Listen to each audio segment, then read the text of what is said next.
This is CounterPoint, and I'm your host, Tanya Granic Allen. Canada's euthanasia regime is once again under intense scrutiny, both at home and increasingly around the world. A parliamentary committee is currently reviewing whether the country should proceed with one of the most controversial expansions of medical assistance in dying, MAID, allowing euthanasia for people whose sole underlying condition is mental illness, and that would begin in March 2027. While supporters argue the policy is about autonomy and individual choice, critics, including psychiatrists, disability advocates, and international medical organizations, warn that the safeguards remain dangerously inadequate. Canada has already become one of the most permissive euthanasia jurisdictions in the world, expanding eligibility far beyond terminal illnesses to include chronic conditions and disabilities. That rapid expansion has drawn growing international criticism, including concerns raised by the United Nations experts and disability rights advocates who argue vulnerable Canadians may be choosing death because of isolation, poverty, inadequate housing, or lack of medical care. At the same time, countries around the world are wrestling with the same ethical debate, but often moving far more cautiously than Canada. In Scotland, an assisted dying bill recently failed after emotional debate over safeguards and coercion concerns. In the United Kingdom, euthanasia legislation recently failed after time expired in the House of Lords, while Slovenia's proposed assisted dying law was vetoed amid concerns about the sanctity of life and legal protections for vulnerable people. So the broader question now is whether Canada has become an international model for personal autonomy or a warning sign about how quickly assisted death laws can expand beyond their original intent. Well, joining me now to discuss this is Alex Schadenberg, Executive Director of the Euthanasia Prevention Coalition. Okay, Alex, thank you once again for joining me today. I know you must be very, very busy because it seems like the whole world has euthanasia on the mind. So why don't we talk about first what's going on in Canada? Give us a domestic update, please. Well, on May 5th, I presented to the parliamentary committee that's looking at this whole issue of MAID, euthanasia for mental illness alone, because Canada is currently scheduled to bring that into place in the law starting on March 17th, 2027. So the question then is Canada going to do this or not on March 2027? And on top of it, it's against the advice of our psychiatric community. It's against the advice of our disability community, who are all saying that, first of all, you can't determine whether somebody with a mental illness is going to get better or not. You can't determine that. They don't know if you're irremediable. But secondly, there's real questions around the ability of one in these situations to be able to effectively consent and to be competently capable of knowing what is in their best interest. So it becomes a very difficult question, as well as this whole other issue that's on the sidelines, just the euthanasia of children, which has very similar overtones. Excuse me. So is that up for consideration, as they call them, mature minors, so children's euthanasia? Right. So in February of 2023, the previous parliamentary committee came out with its report, and it looked at two issues. One was euthanasia by advance request. So you put it in a power of attorney type document that if I had this condition, please go ahead and kill me. And then the second thing is it dealt with the issue of mature minors. And that document said, yes, we should extend euthanasia to mature minors in Canada. And so the concept of the mature minor doctrine is that a doctor would determine whether or not that child is mature to be able to consent to make decisions. So it's not based on an age.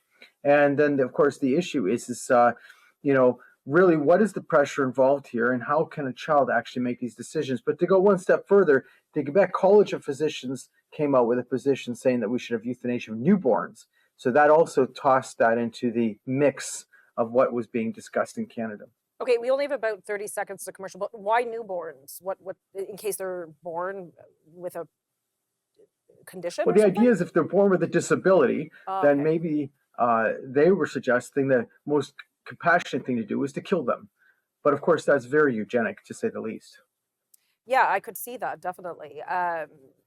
And that's dead in the water? Like that is no longer under consideration for children and babies? Oh, the committee didn't say yes to euthanasia of newborns. It was something that the Quebec College of Physicians and Surgeons had brought up as something that they were supporting and Right. hoping the government would move on. So, Okay. yeah. Okay. Good to know. All right. Well, we're going to continue this conversation when we return from the commercial break, because we want to know, is Canada leading or failing when it comes to euthanasia restrictions and protections? We'll be right back. Welcome back to CounterPoint. We're continuing our discussion on the expansion of medical assistance in dying, aka MAID, also known as euthanasia, assisted suicide, etc.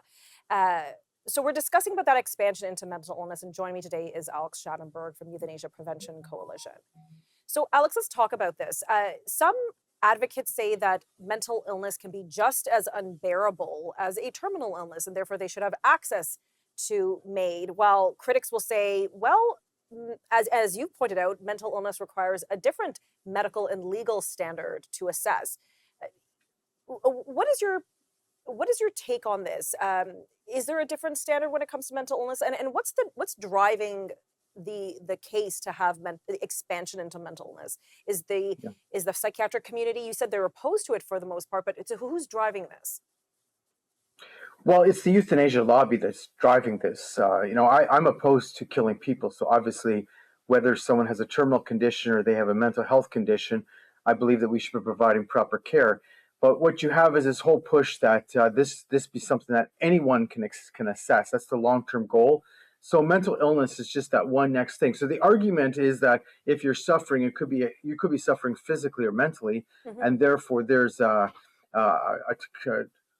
relationship between the two. And I would say, well, that's actually correct. The problem is with mental illness is the issue of the law saying that you have to have an irremediable medical condition. And the professionals are saying it's impossible to assess if a person with a mental illness has an irremediable medical condition, meaning that they're not going to get better.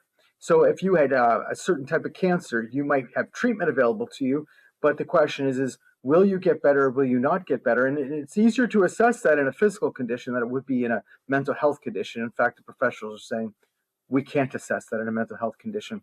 So right now what's happening is this committee that the government has struck, it appears that they are not making the euthanasia lobby very happy, because they're also conflicted by the fact that all the professionals are saying, except for the odd pro-euthanasia professional, and a very small number of them, actually there's a very tiny number of them, anyway, they're all saying this doesn't fit your parameters of your law, so therefore you can't do this. So the euthanasia lobby's launched a court case. So you might have noticed that on May 4th, Dying with Dignity and Claire Brosseau is a woman in Toronto who has been an actress, and they launched a court case because Claire wants to die by euthanasia. She wants to be killed, but according to the law, because she has no physical conditions, there's nothing about her that's terminal, there's nothing about her that's physically ill, therefore she doesn't qualify. So they're asking a judge to make this decision from the bench, that they will decide what the law is from the bench, and they will overturn our current situation, which says that in March of 2027 this might be available. I think the Dying with Dignity group thinks that that's not going to happen in March of 2027, so they're supporting Claire in her case. So they're wanting the court again to make the change. So to see if in this case, the Euthanasia Prevention Coalition is planning to intervene in this. What they're actually arguing is that because the government has said that on March of 2027 this law is going to come into place, they're arguing, well, that's too long to wait for Claire. Right. Therefore, what's going to happen is that she needs it quicker because of her suffering. That's their argument. But the fact of it is the government's deliberating whether or not they're actually even going to do it in March of 2027 or do it at all, meaning have euthanasia for mental illness alone. When you look at the polling also, Canadians, yes, sadly, they support euthanasia. I think people really don't understand what we're talking about here, because they're not thinking about the fact that this is about giving doctors and nurse practitioners the right allowed to kill you. I think that's pretty scary, actually, myself. But nonetheless, when it comes to euthanasia for mental illness, Canadians are opposed to that. And they're opposed to euthanasia for children. They're opposed to euthanasia for a lot of these other cases. Do you have any polling numbers to back that up? Oh, there was an Angus Reid poll. Right, there was an Angus Reid poll that looked at this question, because you also have Bill C-218, which is a bill that would reverse euthanasia for the euthanasia for mental illness provision that would come into place in March of 2027. Oh, so they're already preemptively. So there's a bill in place that if the expansion occurs March 2027 for mental ill, that it'll allow the reversal. of Right, that bill will be voted on before March of oh 2027. wow. That's a private member's bill, and that is right now being debated. So that bill is being pushed back until the point of when this committee comes out, and then they will have a vote on it. But they're trying to prevent euthanasia for mental illness from ever coming into place in Canada. The point of it is that the euthanasia lobby, I think, is quite nervous, so they've gone to the courts to see if the court can now Right. push this forward and make it happen anyway. And we're trying to intervene in this case because you can't have a situation where Clara Brasseau is literally Right. killed by a doctor, and that say that only applies to Clara Brasseau. Okay, I'm going to If the pause you court were to say there. that she can have euthanasia. I'm going to pause you there. We're going to continue Yep. this discussion when we return. We'll be right back in just a few moments. Welcome back to CounterPoint. We're discussing the expansion of Canada's euthanasia regime, and joining me is Alex Schadenberg with Euthanasia Prevention Coalition, based out of Canada.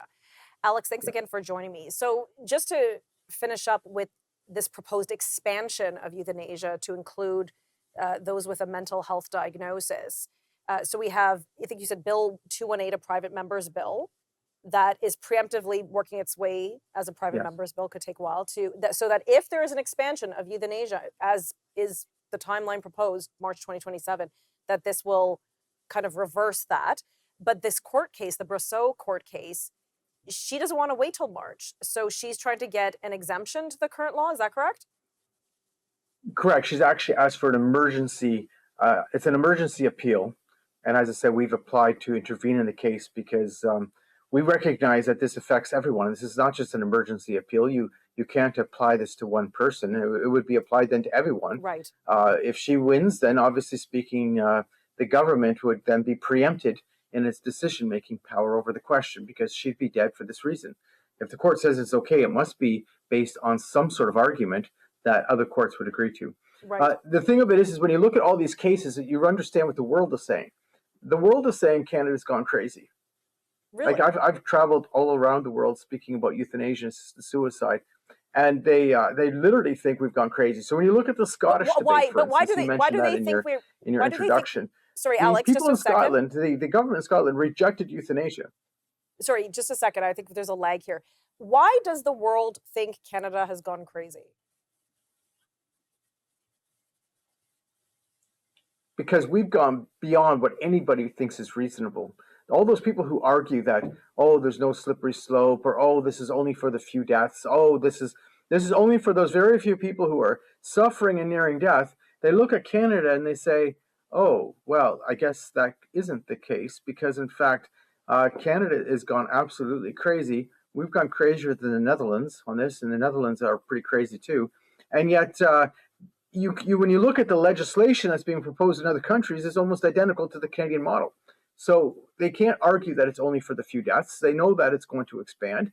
And nobody outside of Canada thinks this euthanasia for mental illness or euthanasia for children or euthanasia for poverty, because we're getting that too, euthanasia for homelessness. They all think that we've gone nuts, and they're right. And that's why they're defeating these bills. So I always say the one good thing about Canada is it's sad what's happening to Canada in the sense that the people who are being killed by euthanasia. But what's good about it is in these other places, they're saying no to it because they're saying you can't assure us that we're not going to go down the same route as Canada. You can't So assure give us us an that. example with Scotland. They recently defeated their legislation. What happened there? Well, right. So the original vote on that bill in the before it went into committee was 70 in favor, 56 against. So those are the people who are voting on the assisted suicide bill based on their own philosophical perspective. But when they got into the debate in the committee level, everything flipped over. So then the bill was defeated 69 to 57. And what it was is these people saying, well, you can't tell me that our bill is that much different than Canada. You can't tell me that. It's impossible. The language is very similar. So therefore, they're saying, well, we know it is a wrong idea to legalize something that's just going to expand beyond what we ever thought was reasonable. It was the same thing in England. If you look at the debate that happened in the House of Lords, the members of the House of Lords who were opposed to euthanasia, they just kept on talking about Canada constantly. And the other side was in a quandary because, in fact, what are they going to do? Everything you're saying about Canada, you can say it's a lie, it's a lie, it's a lie, but as soon as you do a Google search, you find out everything they were saying was true. Wow. All these stories were true. Like the recent case of the woman in Alberta who had serious pain, etc. She went into the doctor to actually emergency, and they were offering her MAID. She had no interest in MAID. She wasn't asking for MAID. She was in serious pain, yes. When she got better, she went back to hiking. She went back to living her life. But she was still shocked by the fact that they were pressuring her to have euthanasia just because she was an older woman who showed up in the emergency ward. Oh, wow. Yeah, that is okay. What about the UK? We have about 45 seconds left. What happened there? Well, in the UK, it was debated. It was passed in the House, and then it went into the House of Lords. And then in the House of Lords, the debate went on and on and on. And the reason was, of course, they were debating, well, are you going to have a Canadian situation? And the people of the members of the House of Lords kept saying, well, you don't want to have Canada. You don't want Canada. That's what you don't want. We want something very different from that. And of course, their law was very similar. And the language of these laws are everything. That's what people don't understand. When I said to you, people don't understand that euthanasia is about killing you, and it's about giving your doctors and your nurse practitioners the right-in-law to kill you. They're not thinking that this is actually quite a serious thing. Welcome back to CounterPoint. We're discussing euthanasia. Very heavy topic with a lot of nuances as we discuss the path Canada is forging, not just domestically, but also our reputation in the world. We're known, apparently, I've been schooled and today on this show, but I've heard this from the United Nations and other jurisdictions that we have one of the most permissive euthanasia regimes, and we're looked at this model of what other countries don't want to have. So let's talk about that. Yep. And joining me today is Alex Schadenberg for that. So Alex, before we went to commercial break, you said, euthanasia is killing and it's basically getting a doctor to kill you, and that's what it is. I hear you and I understand it. I'm not for euthanasia, so I appreciate that. But I mean, there are people who like say this Brasseau lady, okay, fine, it's a mental illness case, but there are people who say get a diagnosis of cancer and they know they have 4 weeks to live. It's very stage 4, very advanced. They want to end their suffering. They don't see value in their suffering. I know there's arguments against that. I appreciate that. So how is that the fault of the doctors? I mean, this person is seeking out, for them, it's a treatment. They're just seeking this out. How do you respond to that? Right. Well, first of all, it's not a treatment. Anybody can kill you, and the way they do it, anybody can do it. But let's get down to the brass tacks. If you're going to talk about that extreme case, that minor case, somebody who's nearing death and they're actually suffering, the first question is, why are they suffering? They shouldn't be suffering. We've got lots of excellent ways of properly caring for you. You don't need to suffer. And in the most extreme cases, we can put you into a sleep.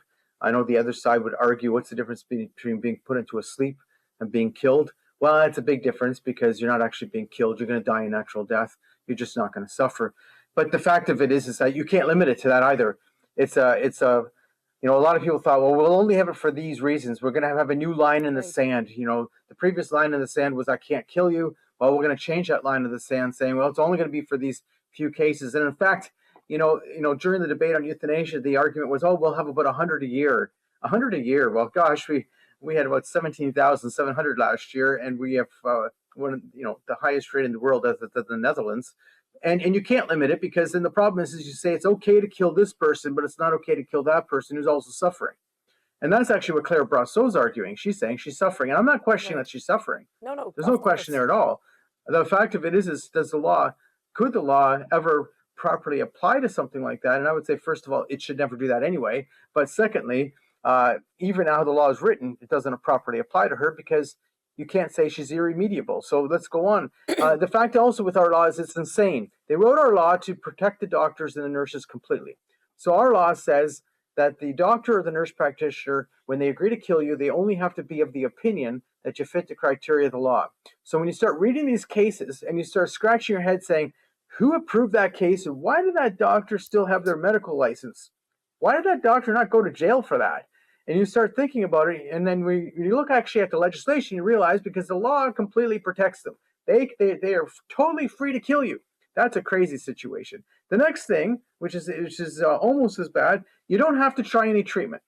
So let's say you mentioned you have 4 weeks to live, etc. Well, let's say you get a cancer diagnosis and you don't want any treatment. That's your right. I'm not going to say that you should have to have cancer treatment or anything like that. But then as soon as you have that diagnosis, now you're in a situation where you qualify And you don't only qualify for track 2 deaths, which means a 90-day waiting period. You qualify under track 1, which means you can have a same-day death because you have a terminal condition. The law doesn't define anything about it, it just says you have to have a terminal condition. And on top of it, you can say no to treatment. So even someone who has a condition which is fully treatable, but if that condition were to cause them to die, if they don't accept treatment, right, in Canada, they could be killed.